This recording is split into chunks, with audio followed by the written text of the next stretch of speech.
Pasaron 15 años de la muerte de Michael Jackson, pero su vida aún sigue dando qué hablar. Empezaremos repasando los detalles ocultos de la primera denuncia contra el rey del pop, que tuvo lugar en 1993 y desató una avalancha de acusaciones que hasta hoy dividen aguas. Mencionaremos también algunos datos que ya hemos abordado en el video anterior sobre Michael Jackson y que se puede ver aquí. Pero te recomiendo que prestes especial atención al informe de hoy y los dos que vendrán después, porque bucearemos a fondo en información mucho más detallada y jugosa sobre cada una de estas denuncias. Hoy vamos a centrarnos en el caso de Jordan Chandler. ¿Qué decían las denuncias de abuso de menores contra Jackson en 1993? ¿Qué particularidad tuvo el caso Chandler y qué rol cumplió en todo esto el papá del niño? ¿Existió un entramado mucho más macabro y oscuro? ¿Una suerte de industria de juicios manejada por pedófilos confesos? ¿Y algo más? ¿Hubo interés por llegar a la verdad o una extorsión multimillonaria? Sobre todos estos enigmas tratan grandes misterios en torno a las denuncias contra Michael Jackson. Para 1993, Michael Jackson ya era una figura completamente consagrada del pop mundial y sobre la que gravitaba una industria que facturaba millones y millones de dólares por mes. Jackson, además del artista que todos conocemos, era una auténtica marca comercial. Su nombre era sinónimo de regalías, de fama y fortuna. Todos querían trabajar con él y ya habían quedado muy atrás sus épocas de estrella infantil junto a sus hermanos en los Jackson 5. Para comienzos de los años 90, Jackson ya había batido hacía mucho tiempo todos los récords de ventas con su sexto álbum Thriller. Tenía hits de la talla de Billie Jean, Beat It, había organizado el evento benéfico We Are the World y tenía acuerdos con las marcas más importantes de Estados Unidos. Estaba claro que ya era una leyenda viva de la cultura popular y su sello marcaría a fuego la historia reciente. Pero por esos años, Jackson también se había visto envuelto en controversias. Su cambio de apariencia, específicamente el color de su piel, las terapias a las que supuestamente se sometía para no envejecer y las excentricidades de su fastuosa propiedad, el rancho Neverland, lo hicieron rápidamente carne de cañón para los tabloides. Los datos sensacionalistas sobre la vida de Jackson aparecían constantemente en las revistas y canales de televisión, pero todo estallaría en el año señalado, en 1993. El momento en que se presentó la primera denuncia en su contra y nada menos que por abuso sexual de menores. El denunciante era Jordan Chandler y su vínculo previo con Michael era por todos conocido, ya que era uno de los niños que habitualmente lo acompañaban. Se lo solía ver en su mansión junto a otros pequeños que pasaban temporadas enteras con Jackson. Él afirmaba que eran sus amigos, pero rumores más turbios ya habían empezado a circular. Finalmente, en el verano del 93, la demanda por parte de la familia Chandler iniciaría una suerte de bola de nieve que duró mucho tiempo. Pero hablemos específicamente de este primer caso. Además de Jordan, que en ese momento tenía 13 años, Michael Jackson era bastante cercano a su madre June. Ella también solía aparecer en las salidas que su hijo compartía con el astro y tal era su confianza que algunos medios habían comenzado a decir que el cantante estaba en pareja con ella. Pero la cosa era bien diferente con el ex marido de June. Evan Chandler era una persona a la que claramente el artista evitaba. El hombre se encontraba en plena batalla judicial con June por la custodia del hijo que tenían en común, Jordan, y que se convertiría en el centro del escándalo sexual. Evan parecía ser una persona bastante invasiva. Continuamente llamaba a su ex para exigirle dinero, a pesar de que él mismo ya acumulaba una deuda de $60,000 de manutención que no le había transferido a su hijo. También se dice que presionaba a Michael para encarar un proyecto cinematográfico, a pesar de que su profesión principal era dentista, pero también decía dedicarse a los guiones de cine. Evan estaba decidido a conseguir dinero de Jackson, incluso le pedía que financiara arreglos en su propia casa. Los llamados y mensajes en el contestador, tanto de Jackson como de los Chandler, era tal que la nueva pareja de June decidió grabar lo que Evan decía.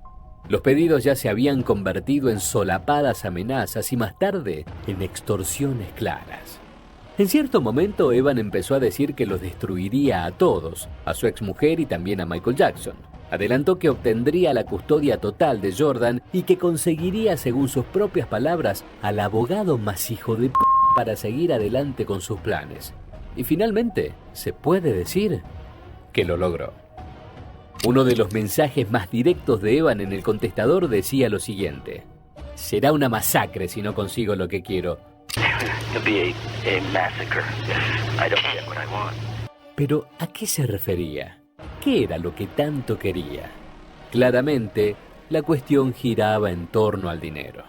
Evan era completamente consciente de las gigantescas finanzas de Michael Jackson y cómo ese dinero se multiplicaba con el correr de las horas.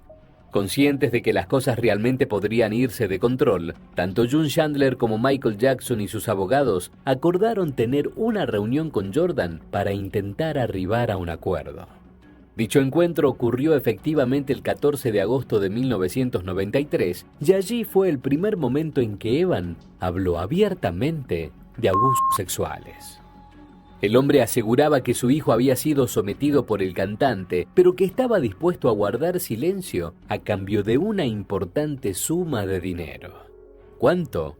$20 millones.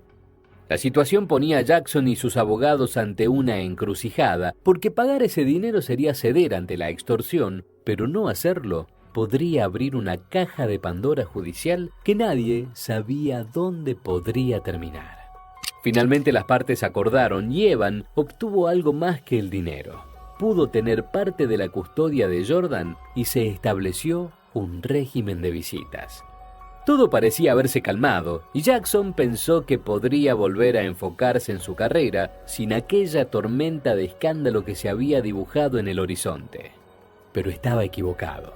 Apenas algunas semanas después de que todo se aquietara, ocurrió lo inesperado. Evan debía entregar a Jordan a su ex esposa, pero no lo hizo. De hecho, secuestró a su hijo y no contento con eso, hizo algo mucho más terrible. Como habíamos mencionado, Evan Chandler era dentista y por ese motivo tenía conocimiento y acceso a distintos tipos de analgésicos, medicamentos y anestesias. Se cree que de ese modo se le ocurrió un plan inquietante.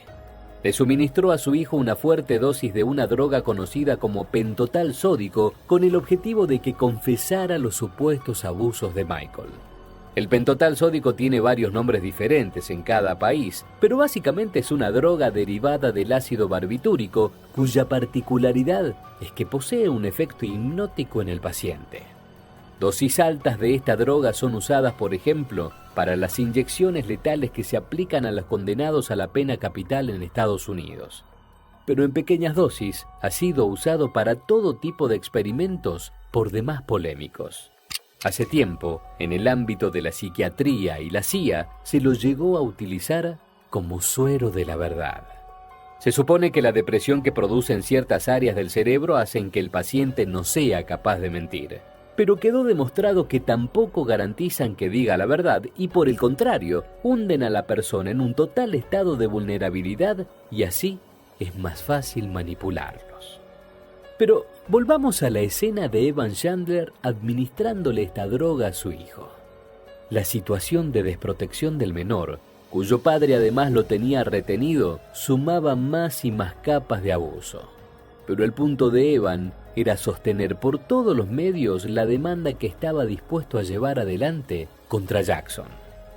Muchos sostienen que a través del pentotal logró la denuncia que buscaba, y allí comenzó el largo raid judicial que pondría a Michael en el centro de una hoguera mediática. La noticia no tardó en expandirse por el mundo como un reguero de pólvora en los medios. El máximo exponente vivo de la música estaba siendo acusado del peor de los delitos y el tema monopolizó a partir de ese momento todos los medios de comunicación. Michael Jackson. Michael Jackson. Michael Jackson. Michael Jackson. Michael Jackson. Michael Jackson. Michael Jackson. Michael Jackson. Michael Jackson. Michael Jackson. Michael Jackson. Michael Jackson. La primera reacción de Jackson fue interponer una demanda en contra de Chandler padre por extorsión, pero debía tomar una decisión mucho más profunda a nivel laboral. En pleno éxito, pero acorralado por la denuncia, puso en pausa su carrera. Esto significaba que cientos de acuerdos comerciales caerían en poco tiempo y no solo dejaría de ganar dinero, sino que encararía serios problemas por contratos incumplidos y lucro cesante. Pero ningún escándalo alcanzaría lo que tenía por delante con la denuncia de abuso sexual a Jordan. Comenzó entonces un derrotero judicial bastante complejo y que daría lugar a una cuestión que se ha repetido 1,000 veces, pero que encierra un error. ¿Michael Jackson le pagó a los Chandler para obtener su silencio y no ir a juicio? Varios especialistas en temas judiciales de Estados Unidos han aclarado que las cosas fueron bastante diferentes. Ocurre que la demanda corría por dos vías, la civil y la penal. Esta última era la que podía significar una pena de prisión para Jackson en caso de que fuera encontrado culpable. Pero el cantante y especialmente su equipo de abogados estaban convencidos de que no existía una sola prueba concreta en su contra y que allí quedaría expuesto del todo el engaño. A lo largo de 8 meses se dio una puja entre las dos partes. Los Chandler querían que primero se llevase a cabo el proceso civil porque por esa vía podrían conseguir dinero. Pero Jackson quería comenzar con el penal para limpiar su nombre. Los abogados del cantante muchas veces hicieron estos pedidos a los jueces para comenzar el litigio penal, pero nunca les fue concedido. Finalmente, le dieron luz verde a la exigencia de Evan Chandler y primero se desarrolló el juicio civil. En paralelo a este escándalo que era cubierto de manera constante por los medios de comunicación, las pérdidas millonarias por los contratos que Jackson ya no cumplía empezaban a sumarle un enorme problema. No solo había giras suspendidas, grabaciones canceladas y acuerdos comerciales con marcas que reclamaban su dinero de vuelta, sino que desde hacía meses el nombre de Jackson había quedado relacionado exclusivamente con la posible violación de un niño. Aquello amenazaba con destruir para siempre la reputación del cantante y acuciado por este tema fue que finalmente decidió poner un freno.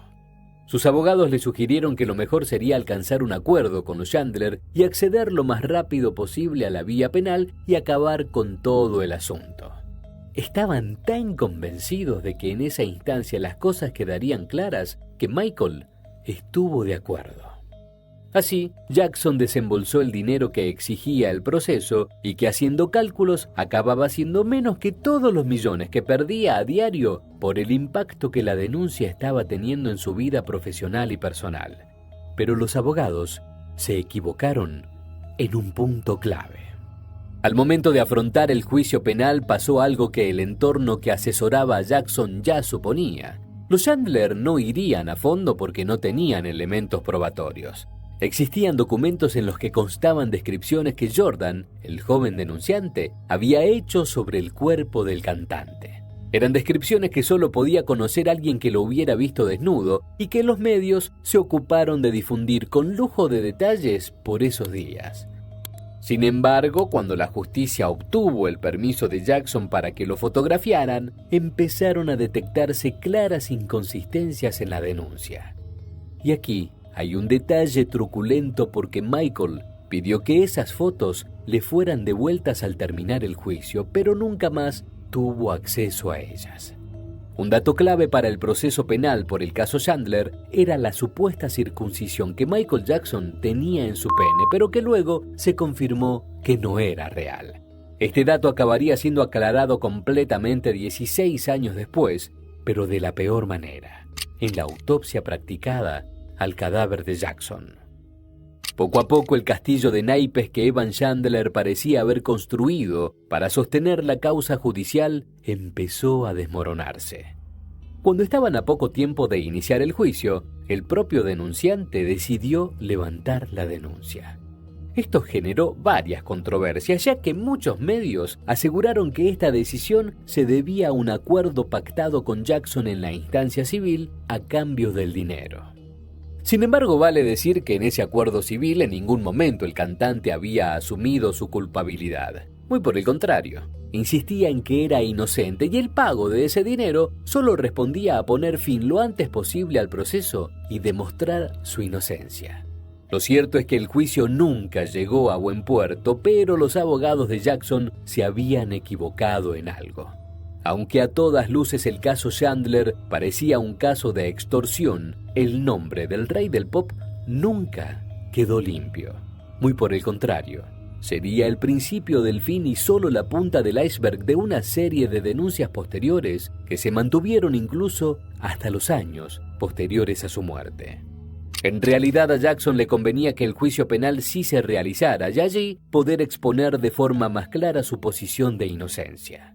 A nivel mediático o de la opinión pública, el no haber tenido un juicio echó un manto de sospecha que ya nunca pudo quitarse de encima.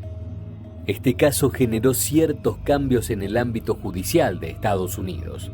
A partir de entonces, está prohibido que los procesos civiles antecedan a los penales, justamente para evitar que ocurran estos enredos legales y los acusados deban pagar antes de que quede claro si son o no culpables.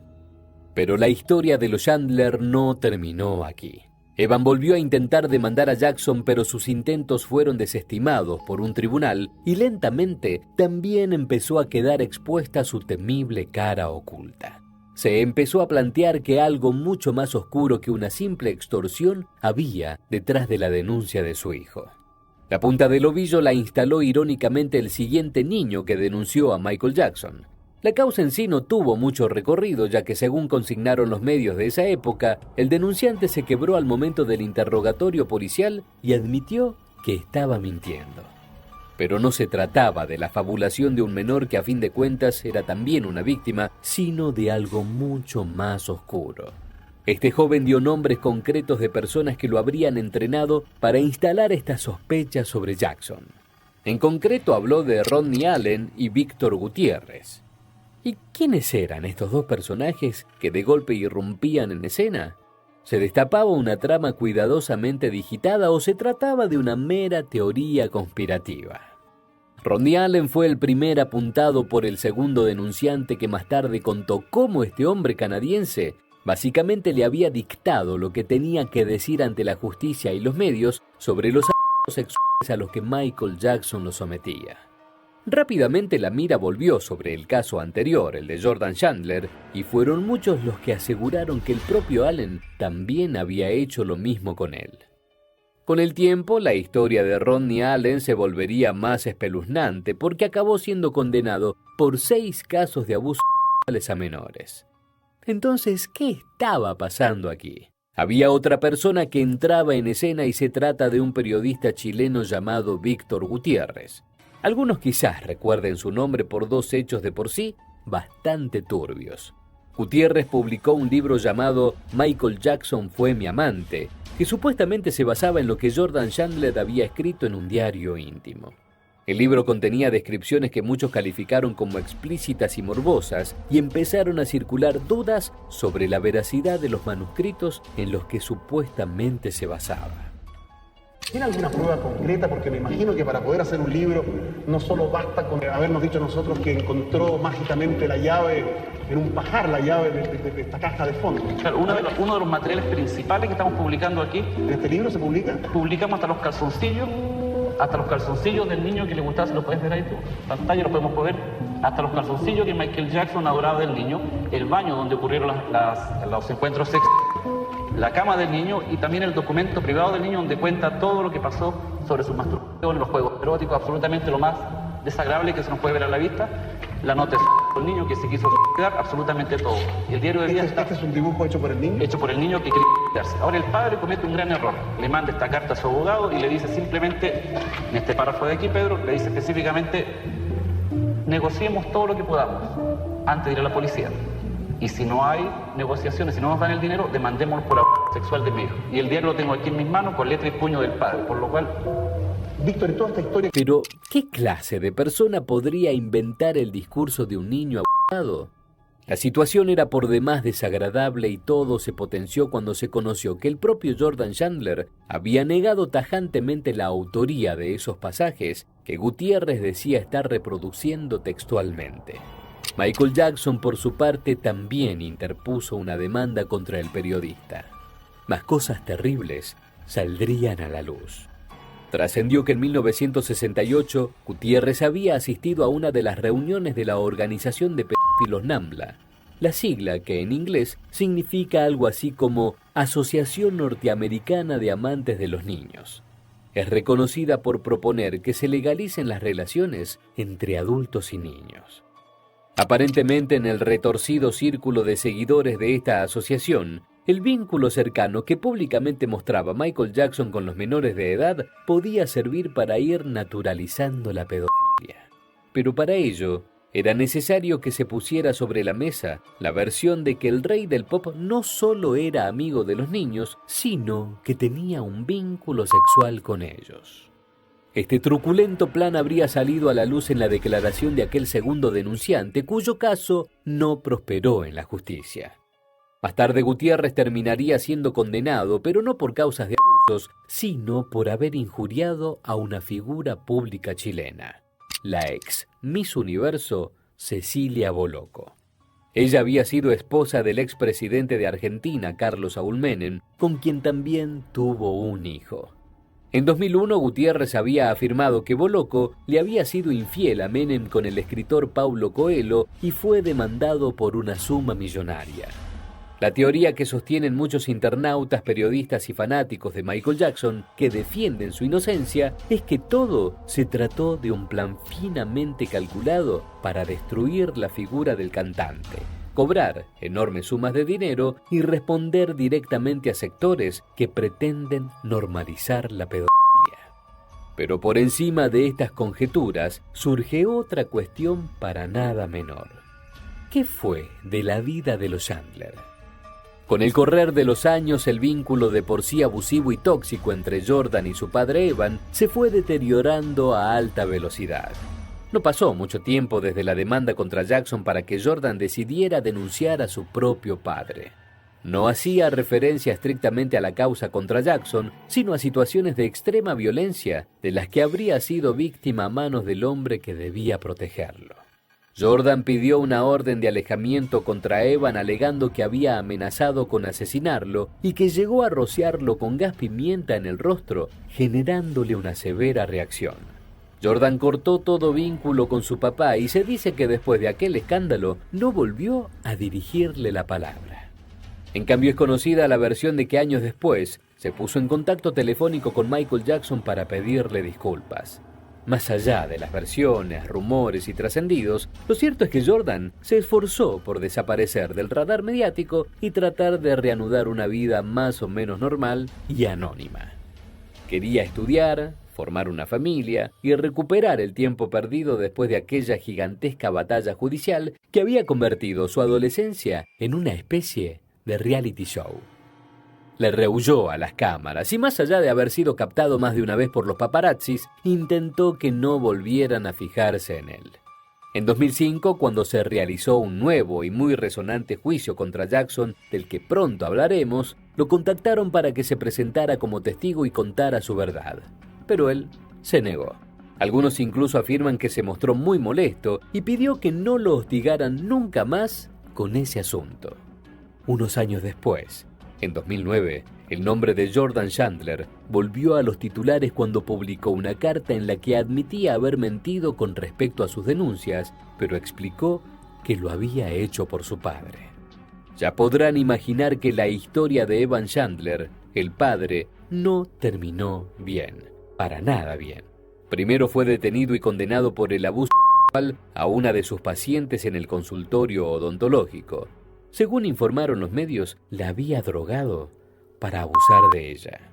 Este modus operandi a muchos les recordó lo que había hecho con su hijo cuando lo sometió al uso de barbitúricos para elaborar la demanda contra Jackson. Finalmente, en noviembre de 2009, y cuando aún la muerte de Michael Jackson era una noticia que seguía atrayendo la atención del público, Se supo que Evan había muerto de un disparo en la cabeza. En la escena no encontraron una carta suicida, pero la investigación concluyó que él mismo se había quitado la vida. La poca familia que aún le quedaba afirmó que tenía un cuadro de depresión hacía muchos años y en cierta medida a nadie sorprendió este desenlace. Hasta aquí el análisis de lo que fue la primera denuncia sobre Michael Jackson. El paso a paso de una causa cargada de interrogantes y puntos oscuros. Pero aún queda mucho más que analizar porque, como dijimos, este apenas es solo el principio de una escalada de acusaciones que derivarían en uno de los juicios más mediáticos del siglo. Bueno, señores, hoy les voy a enseñar un truquito y apuesto, si no se lo sabe, me siguen, ¿eh? Hoy es un truquito que nadie se sabía. Ejemplo, yo tengo aquí esta librería. Ejemplo, tiro ese snare ahí arriba. Me gusta este. También me gusta este. Mira que lo he tirado todo ahí. Ejemplo, me gusta este aquí. Este aquí me gusta. Este también. Ajá, me gusta este high. Me gusta este. Ya tengo dos high. Ejemplo, ¿qué más? Buscamos esta coca, me gusta. Esta también, esta tambora. Ve, lo estoy tirando todo aquí. ¿Entiendes? ¿Qué más? Ya. Ejemplo, yo quiero hacer algo por un dembow. Digo, para un dembow. Ejemplo, para un dembow, lo primero tengo esto. ¿Qué pasa? Yo necesito cargar un snare y cosas así. Ejemplo, vamos a cargar un snare. Lo que tienes que hacer es darle al C.